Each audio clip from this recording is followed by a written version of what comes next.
చెప్పండి ఇప్పుడు ఎలా అనిపిస్తుంది ఈరోజు మీరందరూ జగన్మోహన్ రెడ్డి గారితో సోషల్ మీడియా అంతా మీరంతా టీము? ఆనందం అనిపించిందండి. ఈ రోజు కలుస్తామని కూడా మేము అనుకోలేదు. అయ్యో జగన్ అంతా కలవలేకపోతున్నాం అని బాధ కలిగింది. ఈ రోజు కలవడం వల్ల మా కడుపు నిండిపోయింది, ఆకలి కూడా అనిపించలేదు. ఇప్పుడే గెలుస్తారు జగన్మోహన్ రెడ్డి గారు, సీఎం అయ్యి మా దగ్గరికి అందరు కలవడానికి వచ్చారని మేము ఊహించామండి. ఎందుకంటే మా సోషల్ మీడియాలో అందరూ కూడా జగన్మోహన్ రెడ్డి గారు ఫుల్ మెజార్టీతో గెలిపించి గిఫ్ట్గా ఇస్తామని మేము అందరం అనుకుంటున్నామండి. కానీ ఇప్పుడు మీరందరూ గెలిపించి మొత్తం ఫుల్గా సీట్స్ అన్ని జగన్మోహన్ రెడ్డి గిఫ్ట్గా అంటున్నారు. అసలు జగన్ అసలు గెలవని తొక్కేస్తే పాతలంగా అనగా పవన్ కళ్యాణ్ ఎవడండి తొక్కేది? ముందు వాళ్ళు తొక్కుకోకుండా చూడమానండి. ఎందుకంటే జగన్మోహన్ రెడ్డి గారు మంచి కార్యక్రమాలే చేస్తారు, ఏది చెడుగా లేదు. ఏ ప్రజలకైనా గత సీఎం ఇచ్చాడండి పథకాలు, ఇవన్నీ ప్రతి కుటుంబానికి కూడా గుండెల్లో ఉంటాయి.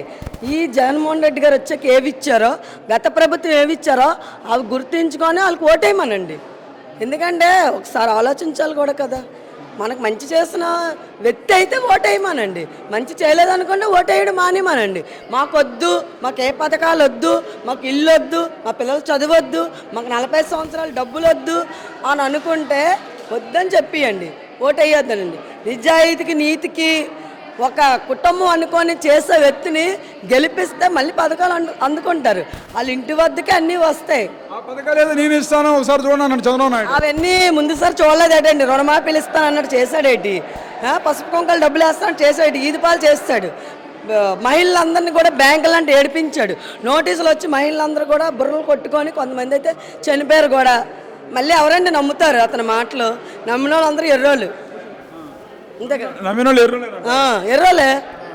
ఎర్రోలే కదా. మరి ముందుసారి కూడా అలాగనేసి గెలిచేసాడు ఏదో, ఇప్పుడు కూడా అలాగా అంటే ఎందుకమ్మా మీకు అసలు ఫ్రీ బస్ ఇస్తానండి Chandrababu Naidu, bus free ticket లేకుండా ఫ్రీ బస్ ఇస్తే అక్కడ రౌడీ వాళ్ళు ఎడతాడు, వస్తువులు పీక్కొని వెళ్ళిపోతారు.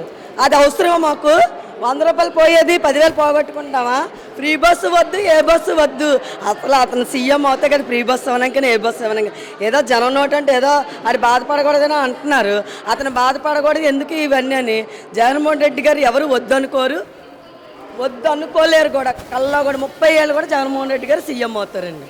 సౌత్ నుండి దక్షిణ నియోజకవర్గం నుండి ఎమ్మెల్యే గారు వాసుపల్లి గణేష్ కుమార్ గారు, అలాగే విశాఖ నుండి ఝాన్సీ గారు ఎంపీ.